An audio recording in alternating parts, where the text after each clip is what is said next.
Assalamualaikum warahmatullahi wabarakatuh. Perkenalkan, nama saya Vina Amanda dari Manajemen 7D.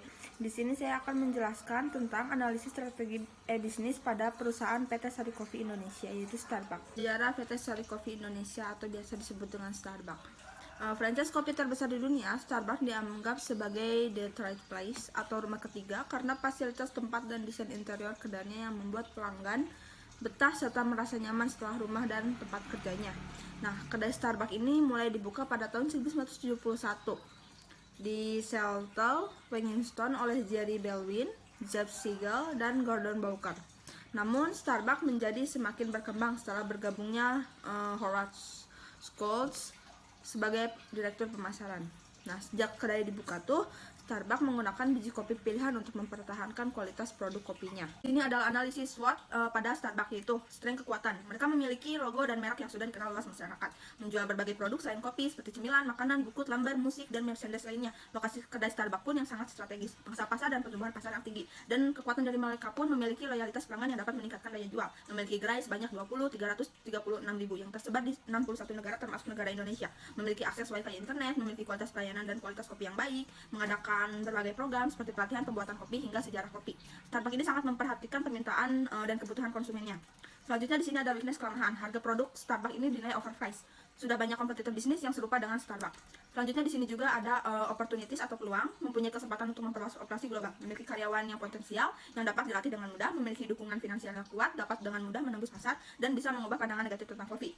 Selanjutnya juga di sini ada threat, ancaman. Yang pertama itu persaingan bisnis kedai kopi yang lokal yang semakin ketat karena sekarang banyak sekali bisnis kopi yang berasal dari lokal seperti kopi kenangan, janji jiwa dan sebagainya. Selanjutnya di sini juga ada krisis keuangan masyarakat yang cenderung memilih untuk hemat karena untuk harga 30-50 ribu itu cukup menguras dompet ya untuk di kalangan masyarakat menengah ke bawah. Dan ancaman produk pengganti kopi kayak teh, minuman bersoda, susu, atau jus yang dijual di pasaran retail. Selanjutnya di sini juga ada strategi SO yang menjaga kualitas produk yang dihasilkan, menambah dan menjaga fasilitas yang menarik pelanggan, meningkatkan kegiatan promosi melalui teknologi, informasi maupun cara lainnya. Dan selanjutnya juga di sini ada strategi WO-nya yang memperbaiki prosedur member card untuk menjalin hubungan baik dengan meningkatkan jumlah pelanggan, melakukan rekrutmen untuk menambah jumlah SDM yang ada dan menyalurkan kegiatan untuk menarik serta menjelaskan potongan harga yang mudah dan didapat. Selanjutnya di sini juga ada strategi ST, yaitu dapat mengidentifikasi pesaing dengan baik, meningkatkan daya saing melalui keunggulan produk serta fasilitas yang diberikan. Selanjutnya mempertahankan pangsa pasar dan meningkatkan nilai. Selanjutnya di sini juga ada strategi WT, melakukan pendekatan dengan kompetitor agar dapat mengidentifikasi tos pesaing, memperhatikan perubahan tren yang terjadi.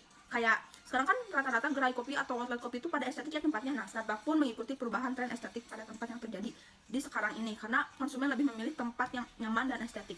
Nah, selanjutnya di sini ada perilaku konsumen, ada keinginan konsumen, perilaku konsumen, dan pola pikir konsumen. Untuk keinginan konsumen, PT Sari Kopi ini sangat menyediakan keinginan konsumen. Seperti konsumen Starbucks ini tuh ingin membeli kopi produk yang berkualitas, dan dengan adanya penerapan e-bisnis ini memudahkan keinginan konsumen tanpa harus beli ke gerai langsung. Mereka bisa pesan lewat aplikasi e-commerce kayak Grab, Gojek, Shopee Food, atau Starbucks Indonesia itu sendiri. Nah, untuk sikap konsumen, Starbucks ini tuh sangat mengetahui sikap konsumennya sendiri atau target pasarnya. Dengan menggunakan penerapan e-bisnis ini, konsumen lebih berani bertransaksi lewat online. Banyak konsumen yang telah terbiasa memesan lewat e-commerce, dan banyak konsumen yang berburu diskon di hari tertentu. Terus kemudian juga kayak ada event Shopee tuh yang 11 itu beli buy one get one, beli 1 liter kopi Starbucks hanya 88.000.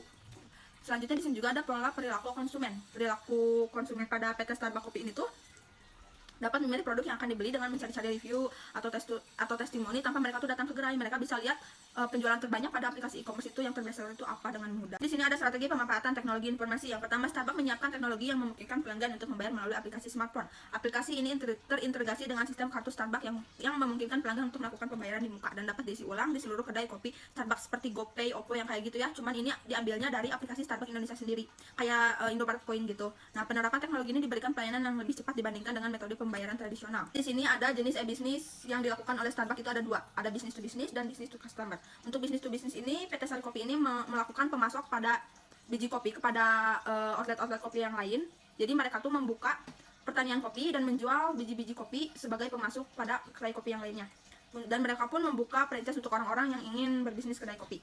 Selanjutnya di sini juga ada B2C, business to customer. Jadi PT Sari Kopi ini tuh jenis utama yang dipakai itu jenis e-bisnis B2C karena mereka tuh hanya melayani orderan lewat customer atau pelanggannya saja, tidak membuka dropship ataupun reseller. Jadi jika ada yang mau beli, pelanggan bisa langsung datang ke outlet Starbucks atau pesan lewat e-commerce. Selanjutnya di sini juga ada visi dan prospek e-bisnis pada PT Sari Coffee Indonesia atau Starbucks Coffee. Yang pertama, membangun konsisten yang kuat dengan hubungan konsumennya, membangun jaringan networking dengan memperluas promosi dalam media sosial, menjadi kedai kopi terbaik dengan sauna outlet yang nyaman, menjadikan Starbucks Coffee sebagai perusahaan utama untuk menyediakan kopi-kopi dengan kualitas terbaik dunia, mengikuti teknologi persaingan di era globalisasi, bekerja sama dengan platform jual beli di Gojek, Grab, dan Shopee. Di sini ada penerapan marketing mix pada perusahaan PT Sari Coffee Indonesia. Ada produk, harga, tempat, dan promosi. Untuk produknya tersebut, Starbucks Indonesia ini menawarkan berbagai macam produk minuman kopi sebagai produk utama. Di samping produk utama, Starbucks Indonesia juga menawarkan berbagai produk lain seperti aneka teh dan makanan ringan seperti kue, pie, roti, dan berbagai menu lainnya. Selanjutnya di sini juga ada harga. Harga dari Starbucks Indonesia menggunakan strategi harga yang cukup premium ya, cukup mahal gitu. Starbucks Indonesia juga menyajikan berbagai menu yang ditawarkan dengan harga premium alias di atas standar rata-rata, misalnya kayak harga espresso yang berkisaran dari Rp20.000 di gerai kopi kenangan misalkan dibandingkan dengan seharga Rp30-50.000 di gerai Starbucks Indonesia. Untuk tempat dan lokasi, Starbucks Indonesia ini awalnya merupakan bisnis berbasis gerai yang artinya pelanggan harus mendatangi gerai untuk memesan dan mendapatkan produk. Namun sekarang pemesanan produk Starbucks Indonesia ini tuh sudah terintegrasi dengan sistem lainnya, terutama ojek online ya. Starbucks juga sudah mulai memperkenalkan sistem pemesanan pembayaran berbasis aplikasi, sehingga akan memperluas cakupan dan opsi pelanggan. Untuk ini ada promosi. Starbucks Indonesia melakukan promosi dengan sejumlah metode, diantaranya kayak promosi dari mulut ke mulut, beriklan, dan serta promo penjualan. Nah, untuk dari mulut ke mulut tuh banyak hal yang dapat memicu terjadinya rantai promosi dari mulut ke mulut. Kayak banyak orang, "Hai, kita ke Starbucks yuk, lagi ada promo nih kayak gini-gini," kayak gitu. Dan untuk beriklan, Starbucks Indonesia juga menjalankan kampanye periklanan serta pada media-media yang umumnya digunakan oleh masyarakat seperti Instagram. Baik, terima kasih. Sekian presentasi dari analisis strategi e-bisnis pada PT Sari Coffee Indonesia dengan tugas ujian tengah semester mata kuliah e-commerce ini. Terima kasih. Assalamualaikum warahmatullahi wabarakatuh.